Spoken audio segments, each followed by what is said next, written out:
Olá, retornei aqui para contar um pouquinho mais sobre Davi. Nós vimos um pouco sobre a forma com que ele derrota Golias através de 5 pedrinhas e agora talvez nós falemos um pouquinho desse Davi enquanto caminha até o reinado. Saul, que era rei, batalhava contra os filisteus durante quase todo o seu reinado. E aí, a partir disso, todo o grande guerreiro, ele atraía para si. Ele trazia próximo de si, próximo da sua família, como se fosse um escudeiro e que fosse batalhar por ele. E o que ocorre com Davi, mesmo sendo pequeno, um menino, ele o coloca ali próximo do reinado. E a gente vai ver que, como um estrategista, ele resolve também casar com uma das suas filhas, o próprio Davi. Porque ele começa a enxergar Davi como uma grande ameaça para o seu reinado. Existe até aquela história, né, de que o povo gritava: Saul matou 1000, Davi matou 10.000. Porque Davi, acima de tudo, ele começa a ganhar a simpatia não só do povo, mas dos guerreiros, porque ele começa a batalhar em nome do rei. Isso desperta uma certa inveja de Saul, que começa a armar formas de matá-lo. De verdade, imagina. A inveja de Saul faz com que ele coloque Davi nas piores batalhas, mas cada pior batalha que ele era colocado, ele vencia. Ocorre que Davi, ele é ungido anteriormente como rei por causa dos pecados de Saul, só que Saul não sabia dessa história. Ele é ungido anteriormente como rei já antes da história de enfrentar Golias, anterior a ser atraído ao palácio. Ele é ungido. Muitas vezes existem circunstâncias na nossa vida que a gente sabe para aquilo que a gente é chamado. As coisas não acontecem no tempo que a gente imagina, demora um pouco e nós temos que esperar um pouco mais. Viver, sim, na esperança disso. Mas o que Davi faz? Ele continua ali pastoreando, continua vivendo as batalhas e as guerras, continua a sua vida independente daquilo que é a sua marca de unção. Não cruzou os braços e falou assim: agora eu vou esperar o reinado chegar. Não, de forma alguma. Ele vai vivendo a sua vida como ele deve viver. Muitas vezes ocorre conosco, seja numa empresa, num trabalho, a gente sabe para aquilo que a gente é chamado, a gente sabe qual é o propósito da nossa vida e nós ficamos de braços cruzados, esperando. Pode ocorrer isso, de cruzar os braços e esperar acontecer. Não, eu estou esperando aquela oportunidade chegar, aquele momento chegar, para que eu viva integralmente aquilo que é a minha vocação, meu chamado, a minha missão, o meu projeto de vida. E não, Davi continua ali, continua nas batalhas, continua anteriormente pastoreando as ovelhas. Isso é que o faz vencer Golias, como a gente viu. O fato dele viver, como a gente diz, né, de maneira extraordinária, aquilo que é ordinário, o seu dia a dia, o cotidiano, de uma forma extraordinária, com afinco, aquilo que é a normalidade das coisas dos dias, a monotonia dos dias, ele colocava algo mais, ele colocava a sua essência. A gente conhece pessoas próximas que elas sempre dão algo a mais, algo acima da média. E talvez esse seja também a dica e o chamado para ti neste momento. Você que está aí com dificuldades no seu emprego, dificuldades no casamento, dificuldades na sua espiritualidade, coloque sempre algo a mais, dia após dia. E assim, aquilo para o qual você é chamado virá com naturalidade. Enquanto você começa a reclamar, a se revoltar, a falar as coisas não acontecem como deveriam, as coisas não entram no fluxo que deveria estar, enquanto você vai vivendo isso, de fato, você está retardando o processo de um fluxo real na sua vida. O rio, né, a gente sabe que ele corre o seu fluxo independente da ação do homem. O homem pode até desviar o curso do rio, transpor o rio, mas ele vai correr o seu curso normalmente. Se vier uma chuva forte, inclusive, a gente vê em várias metrópoles onde os rios são cobertos, desviados, é inevitável, o rio vai correr o seu curso normal. Só que nós, recapeando as estradas, colocando os processos, ou cruzando os nossos braços, ou até querendo acelerar o processo, não adianta, a natureza seguirá o seu fluxo. Importantíssimo isso. por mais que nós queiramos adiantar os processos, eles seguirão o seu curso normal. A vida segue o seu curso normal de um processo real. O que nós podemos fazer? Nós podemos simplesmente viver aquilo para o qual nós somos chamados hoje. Deixar para depois aquilo que eu preciso fazer hoje é um grande erro. Eu preciso hoje, no dia de hoje, no trabalho que eu executo hoje, na realidade que eu executo hoje, viver o meu processo. E foi exatamente isso que Saul não fez. Saul deixou de viver esses processos. A gente vai ver na sua história as falhas de Saul no seu reinado e por isso ele perde o reinado. Por isso, na palavra de Deus vai dizer que Deus se irrita com ele e retira dele a bênção, retira dele a unção de rei. E a partir disso ele manda que se unja Davi. A importância desse fato nos faz olhar para aquilo que nós precisamos viver neste dia que se chama hoje, agora. O que é que você está vivendo e vivendo, levando com a barriga, empurrando a situação, talvez achando que você possui o rei na barriga e que merece algo mais e que precisa de algo mais, enquanto que não vive de forma adequada aquilo que você precisa viver hoje, concretamente. Nós vamos, quando somos crianças, a gente costuma dizer: não vou fazer isso não quero fazer isso não, porque isso eu não tô com vontade, faz até birra porque não vai fazer, não quero. Vou citar um exemplo de criança que não gosta de tomar banho, né? Não vou, enrola, vai deixando para depois. Só que quando a gente é adulto, a gente sabe que tem que fazer, tem que pagar aquela conta, tem que tomar banho, não tem jeito, tem que fazer essas situações obrigatórias.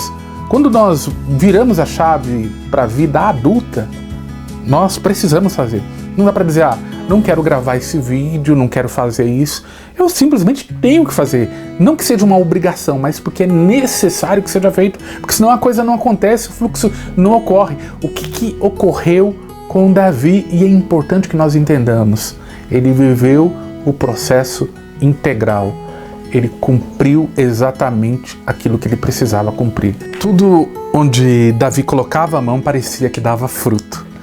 Isso despertou, de fato, um grande ciúmes, uma grande inveja de Saul, porque não era assim que ocorria com ele. Talvez você tenha inveja de pessoas que onde parece que tudo que a pessoa faz dá certo. Onde ela põe a mão parece que a coisa acontece, como pode? E ele nem é tão bom assim quanto eu. Nem era para ser ele, e a gente acaba assumindo posturas de Saul para a nossa vida de uma forma violenta, inclusive, com o nosso egoísmo, e as coisas não andam mais, porque a gente começa a olhar para o outro como se aquilo que o outro faz, aquilo que o outro vive, fosse melhor do que aquilo que ele merecesse. E não tem como fluírem as coisas a partir de um coração invejoso. O reinado de Davi, o reinado de Saul acaba, encerra, quando ele começa a sentir inveja de Davi. Acabou ali o reinado, ele não tem mais controle. O que controlava o seu coração era a inveja. Olha, é um dos males e um dos pecados capitais que nós devemos nos desencilhar totalmente, que é a tal da inveja. Se você tem essa semente no seu coração, cuidado, porque isso trava tudo na sua vida. Trava tudo. Sentir inveja de alguém faz com que você não sinta alegria mais por nada que você receba. Nada. Nossa, como eu invejo aquela pessoa. Parece até bonito falando, nossa, como eu te invejo. A gente normaliza os pecados, né? Nossa, como eu me orgulho disso. Tenho orgulho de dizer que eu sou bom nisso. Como que isso pode ser positivo? Situações que vão travando o fluxo da nossa vida, e uma dessas é esta: a inveja de algo que o outro possui. Mesmo que você inveje um carro, nossa, como eu gostaria de ter um carro igual aquele lá, e começa. Quando você chega e consegue, pelo processo de inveja, quando você consegue, isso não tem gosto, tem sabor. A conquista não vale, porque você só se igualou ao outro. E na verdade a inveja, ela vem do fruto de você querer ser melhor que o outro, querer ter mais que o outro.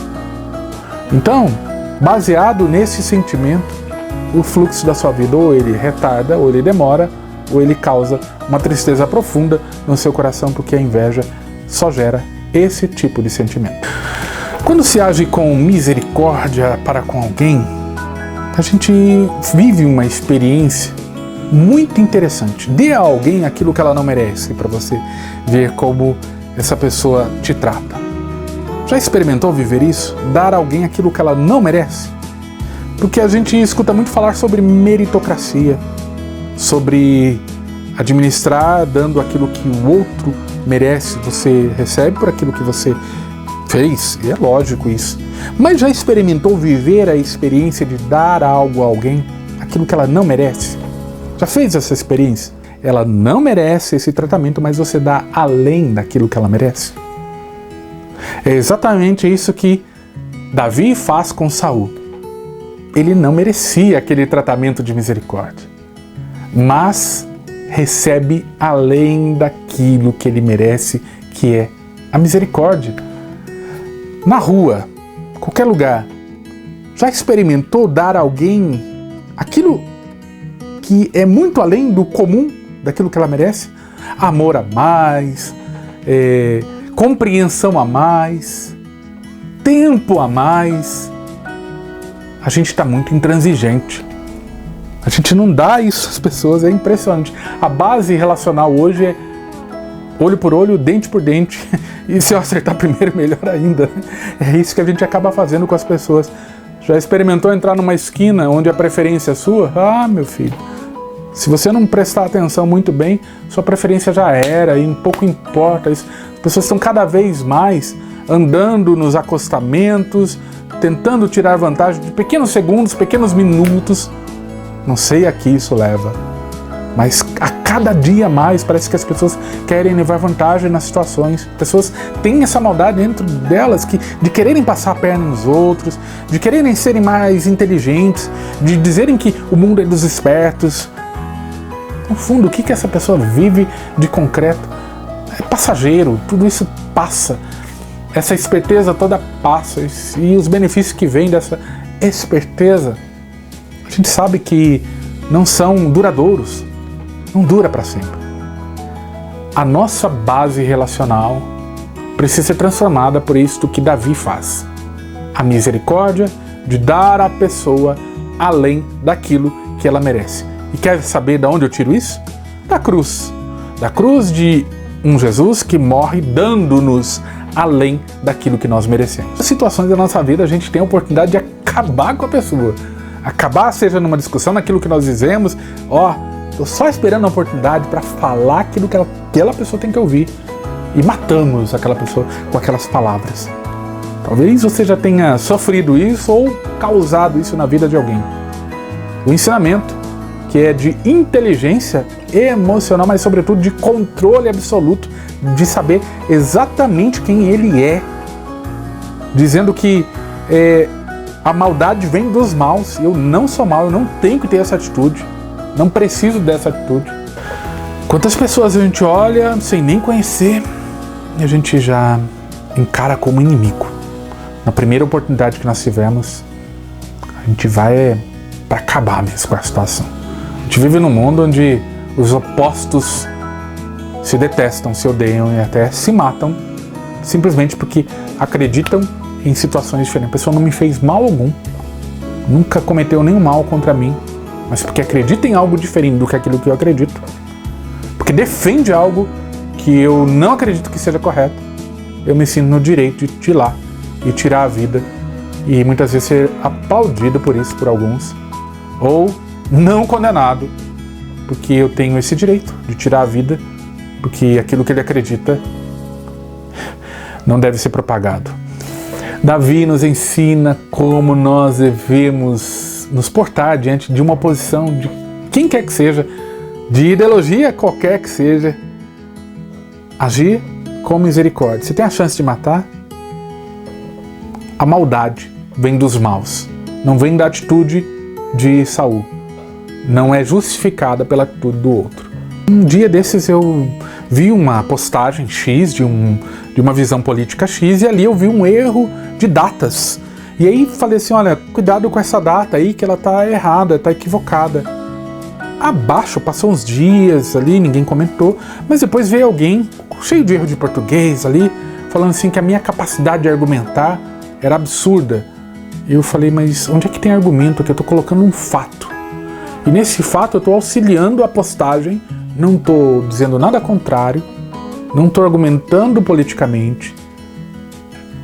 E tentei ali explicar, mas até coloquei a explicação, mas quer saber de uma coisa? Eu vou apagar isso aqui. Vou dar a essa pessoa além daquilo que ela merece, que é o meu silêncio. Ela merecia a correção, merecia ser chamada a atenção para prestar atenção naquilo que eu tinha escrito, que não tinha nada de errado. Mas quer saber mesmo? O que ela merece aqui além daquilo que merece meu silêncio. Fui lá, deletei meu comentário, por consequência a reação dela também saiu e ficamos por isso mesmo. Dê a pessoa além daquilo que ela merece. E talvez o seu silêncio seja além daquilo que ela merece. Ela mereceria sim uma correção, mas o seu silêncio é muito maior que isso. Dê o seu silêncio, oferte o seu silêncio e talvez até a sua oração, porque eu duvido que quem discorde reze de alguém. E pelo que eu sei, pelo menos é o que eu sei, a instrução de Jesus era a seguinte: rezai pelos seus inimigos. O mundo hoje é diferente. Parece que as pessoas veem algo que discorda um pouquinho daquilo que ela pensa, começa a debater e vem aquela chuva de comentários em rede social, coisa mais comum que existe inclusive. Mas eu duvido ali que haja alguém que fala, não, nossa, esse cara tá num caminho errado, vou rezar aqui por esse cara, vou orar por ele. Duvido. Então aí vai, né? Uma dica para você. Você tem rezado por esses? Ou a sua oração é farisaica? Só por aqueles que merecem? Jesus sempre deu além, dando a oportunidade e chamando aqueles que não mereciam. Haviam ali mulheres que não mereciam, homens que não tinham a menor condição. Dê além do que o outro merece. Quer dar além do que o outro merece? Alguém de quem você discorda? Dê o seu silêncio, ele é valioso. E se suas palavras têm valor, o seu silêncio tem um valor ainda muito maior. Porque se você não entende completamente, use o exemplo daqueles que guardavam tudo no coração, aquilo que não compreendiam. E olha, eu vou te dizer, talvez você não saiba, mas nós não entendemos tudo o que está pelo mundo. Nós não sabemos toda a verdade. A realidade é essa. Você não sabe todo o contexto. Não sabe toda a situação. Ocorre um caso de alguém, de uma situação ali que vira público. Nós não sabemos tudo. Nós não sabemos aquilo que motivou. Nós não sabemos o que levou aquela pessoa. Nós não temos a capacidade de entrar no pensamento, até nos distúrbios emocionais que aquela pessoa viveu, para julgarmos. Só Deus sabe. Só Deus sabe. Nós não somos deuses para entender tudo sobre tudo. Infelizmente, existem pessoas que acham que sim. Acham que sabe tudo, acham que entende tudo e acham que tem o direito de julgar a todos, julgar, condenar e às vezes até matar, porque tem uma atitude que eu simplesmente não concordo. Há um comportamento muito semelhante vivido na época de Jesus chamado farisaísmo. Pessoas que julgavam situações a partir da lei de estar certo ou errado, mas sem viver, como o próprio Jesus falava, como sepulcros caiados. E Jesus se utiliza dessa metáfora de sepulcros caiados falando do farisaísmo. Se você, num comentário, vê algo ou comenta algo de maneira agressiva contra alguém que você não conhece, você não sabe da história, não sabe por que ela está falando aquilo, eu imagino como você se relaciona com quem você conhece, com quem é próximo. E é isso que eu fico pensando. Quando eu vejo um comentário agressivo ali, eu falo, meu Deus, como é que deve ser a família dessa pessoa? Como é que ela deve tratar as pessoas que estão próximas? Portanto, quanto nos ensina essa atitude de Davi, que poderia ter feito tudo ali? Poderia ter acabado com seu sofrimento? Ensina muito. Ensina-nos de inteligência emocional, de uma base relacional que é baseada, assim, nos seus valores e não naquilo que o outro faz. Portanto, devemos entender os nossos valores inegociáveis e melhorar a nossa base relacional a partir desses valores inegociáveis. Se você tem como valor a justiça, não dá para saindo fazer justiça com as próprias mãos. Precisa começar a ser justo e sim justo e acrescer dessa justiça uma dose de misericórdia. Porque justiça sem misericórdia se torna agressivo Porque justiça sem misericórdia se torna muitas vezes agressivo. E é importante entender que se eu tenho como valor a verdade, eu não posso sair jogando aquilo que eu julgo ser verdadeiro nas costas do outro, sem também uma dose de misericórdia, porque senão eu serei implacável, negativo, crítico, uma pessoa insuportável, porque eu julgo que aquilo que é verdade precisa ser jogado na cara de todo mundo, e às vezes a verdade ela é provada muito mais no silêncio do que nas palavras. Entenda, os valores são inegociáveis, mas acima de tudo deve estar a misericórdia. E a misericórdia é a base de toda a espiritualidade. É olhar para o outro, dando a ele além daquilo que ele merece, e não agindo com meritocracia. Mas isso é importante entender e fortalecer cada vez mais quem nós somos.